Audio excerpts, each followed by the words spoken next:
What's up, everybody? Billy here, Respect the Game podcast. Bills recap Sunday night versus the 49ers. Listen, so I hit up a few comments, a few posts about, and I'm standing by it, though I'm open to change, that the new Bills stadium is being built without a roof. Okay. There is no such thing as home field advantage if you can't play at home. So if you're snowed out in a blizzard and you got to go to Cleveland or Detroit like Buffalo has gone in the past, there's no home field advantage, especially when you're a pass first team.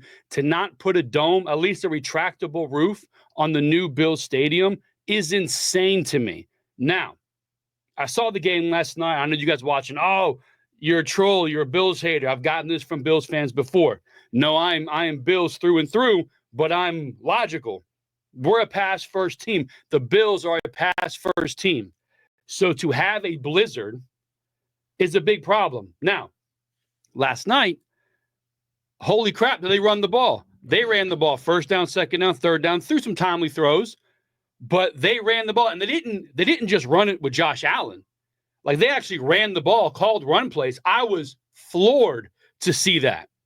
It was fantastic. I was so happy, especially the big 65 plus for James Cook, Ray Davis getting some time, touchdowns, running, getting some good first downs. I was so happy to see it. Even Allen rushed 18 yards, I think he had. Extremely happy to see that. So I still believe the Bills' new stadium should at least have a retractable roof for the blizzards that show up in Buffalo from time to time. But last night showed that if they do go run first, this is a true home field advantage. We're not even talking about the crowd. That's its own separate, magnificent thing. The team running first is a huge deal in that blizzard last night, or the snowstorm last night. I mean, listen, I'm in South Florida. It's a blizzard. It's a snowstorm. To Buffalo, it's Sunday night. Not a big deal. But that was awesome to see. Run first definitely used the conditions to the advantage. I remember against Cincinnati years ago in the playoffs, Buffalo had no run game. Buffalo could not do a single thing. Had home field, lost to the Bengals. That's not okay. So happy last night. Buffalo won. Let's get to some very important highlights. Okay, we're talking 3 plays. Now, 2 plays we see all the time. They're not a big deal. But one of those plays in the middle of those 2, the historical highlight pancake, okay? Not pancake, what's it called? Compliment sandwich. The historical sandwich of plays, the one in the middle ties everything together. Like the Big Lebowski, really ties the room together. First one we got here. I mean, we've seen it. We know it. We love it. Let's check it out.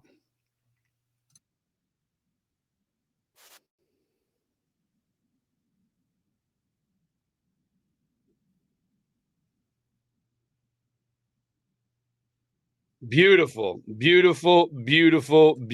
play.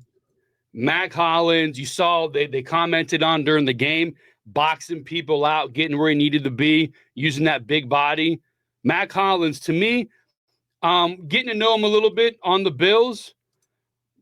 But if you see the entrances, the no shoes, all that kind of stuff, is Mac Hollins not give you somewhat of like Ryan Fitzpatrick vibes? Like this guy belongs in Buffalo. Is that what Mac Hollins gives you? Because that's what he gives me. There's some people who are just Bills guys, and again, first time with this team, but the walk-in, the no shoes, the attitude, the hair.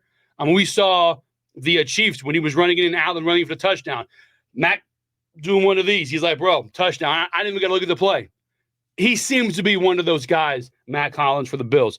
Let's check out highlight number 2, the one that really tied everything together.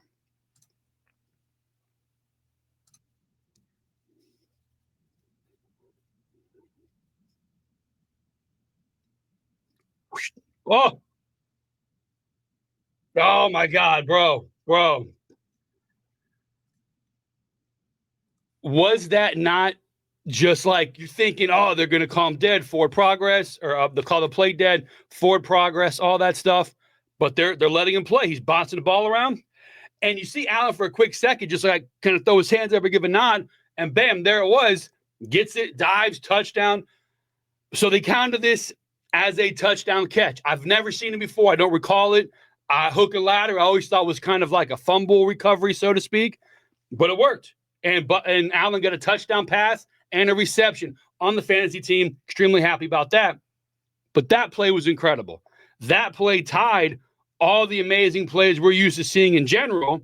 That tied it together, making it historic because we have the last highlight from Mr. Josh Allen.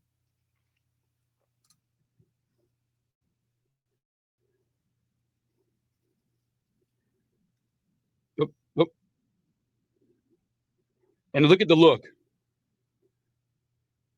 The look back at Fred Warner. I mean, you've seen the hundreds and hundreds of clips of Josh Allen. He's a smack talker. He loves it, makes him feel better about football. So when he gave the look back to Fred Warner, it's like, oh God, dude, and do him like that. I'm a Fred Warner guy. He's a good player. But man, it was a great game last night. Those three highlights. He had the Cook 65-yard was fantastic. Bray Davis, his nice little dive at the end. The big, 35, 40-plus catch from Knox getting out of the goal line. Fantastic. Sucks that CMC got hurt. You want to see the best versus the best. If you had him on your fantasy team, I do apologize. That sucks. But let's look here at the stats from last night. Oh, excuse me. Let's get this one out of here. And let's get this one up. Come on. My bad. So Purdy, 11 of 18, 94 yards. Saw a bunch of memes today, shows Brock Purdy as Tua. Brock Purdy is Tua without the beautiful weather of California. I'm a Purdy guy. I think he's good. But, yeah, man, the elements do play a part. Luckily, he doesn't have to play in the elements. He probably should still be okay. Oh, the news. Get out of here. McCaffrey, so I'm watching the game, and my son's like, yo, you see his calf pop. I'm like, nah, I didn't see anything. It's his knee. It's his knee. It was his PCL. But today you saw some zoom ins. That calf had some wiggle to it. That was not good. But, again, we're not here for the 49ers. Buffalo, Allen, 13 of 17, 148, 2 touchdowns. Fantastic. James Cook, 14 for 107. Davis, 11 for 63. Ty Johnson, 5 for 28. Allen, 3 for 18. When your quarterback is fourth down on your list, that's what you want to see. You don't want him at number 1. I'd venture to say you don't want him at number 2. But Josh Allen being the 3 rushes for 18, the 1 touchdown, I love it. Knox, 2 for 56. Shakir, 4 for 30. Our guys were there when we needed them. Cooper, 3 for 12 with the beautiful assist. Oh, man, it was fantastic. It was absolutely fantastic to see. It was a great game. I am a huge Bills fan. Again, logically speaking, okay? Well-coached game last night. The elements did play a part. I didn't see any bad timeouts used. I didn't see any mismanagement of the clock. Again, it was a different aspect of football with the weather, but I did not see bad play calling in the weather. It was run first, run second, pass every now and again. I was ecstatic to see that. Very happy as a Bills fan. Win the division. Listen, I'm never going to be like, oh, do more. Yes, do more. I want a Super Bowl championship for the Buffalo Bills. But the NFL is set up to win your division, to get to the playoffs, get first round. I love it. Ecstatic that Buffalo won the division, mainly because we lose Stephon Diggs, right? Not Milano, not Micah Hyde, not Poyer. When we lost Stephon Diggs, when the Buffalo Bills lost Stephon Diggs, the media, the people who think they know football, oh, you guys ain't doing anything without Diggs, bro. You lost your number 1 guy. He made Josh Allen. He's nothing without Josh Allen, or Josh Allen's nothing without Diggs. Bro, Allen, except for a few funny throws in the weather and guys bouncing the ball, less interceptions, trying to force the ball to a diva receiver, in my opinion. They may say the right things. He's a good guy, loves Diggs, blah, blah, blah. Bro, he didn't do anything. He left. Was doing good in Houston. Buffalo didn't miss a beat. Yeah, our receivers aren't top notch, but Allen was where he needed to be. We don't want him top throwing nonstop. You want a balanced attack, and Bills have a balanced attack. So they win the division. Oh, the Jets are going to win. Aaron Rodgers coming back. That defense, they've got Garrett Wilson. They got Breece Hall.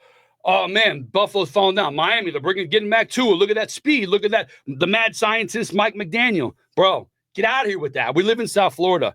Mike McDaniel's good offensively, but look at the rest of that Stranahan tree. They're good play callers, except for who was with the Rams? McVay. No one's done anything. They've not done much when it comes to the Stranahan tree. So I don't want to hear about the Miami Dolphins. I don't want to hear about the Jets. I had Buffalo win the division. I had Buffalo going to the Super Bowl. I had Buffalo the NFL having Allen as the MVP, all because they took away Diggs, and they made such a big deal of it that if he did succeed and do crazy stats, oh my God, this guy is the real deal. So I love that they won. I love that the media is eating it and all these fair weather people, the Jets, the Dolphins. Without Diggs, you're going to do nothing in Buffalo. Bro, I love it. I love comeuppance. Nothing's better in the world when someone has their foot in their mouth and they taste shoe leather, if people still have leather shoes. But that's it. Bills recap. Beat the 49ers, 10-2, won the division. Keep an eye on Kansas City. They've got the Chargers. They've got Pittsburgh. Buffalo has the Jets. Buffalo has the Lions still to come. Still up in the air to get that division. The head-to-head is a big deal. Got to make sure Buffalo gets home field. It would be fantastic. I know I'm against it with the weather. I said in the last Bills recap, if the weather is like this and Buffalo can run the ball like they did, I am all for home field with Bills Mafia, with the snow. I love it. Go Bills. Have a great day. Talk to you guys again next week.